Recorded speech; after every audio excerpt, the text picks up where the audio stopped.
Les bijoux ne sont, à l'heure où je vous parle, pas encore en notre possession.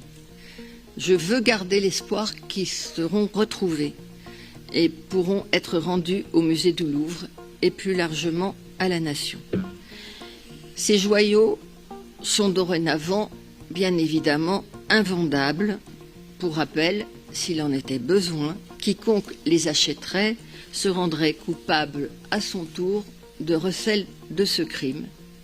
Il est encore temps de les restituer. Le samedi 25 octobre, dans la soirée, il a pu être procédé à l'interpellation de 2 hommes. L'un a été arrêté à 20 h à l'aéroport de Roissy, alors qu'il s'apprêtait à se rendre en Algérie sans billet de retour pour la France.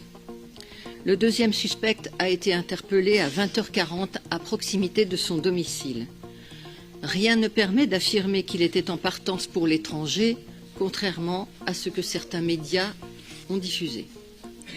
Ces 2 hommes sont soupçonnés d'être ceux qui ont pénétré dans la galerie d'Apollon pour s'emparer des bijoux. Le premier, âgé de 34 ans, est de nationalité algérienne.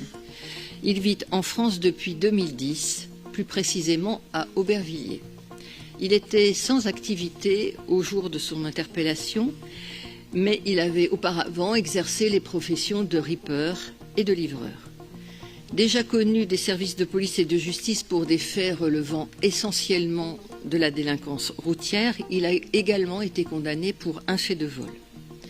Il a été ciblé grâce aux traces ADN retrouvées sur un des scooters ayant servi aux malfaiteurs.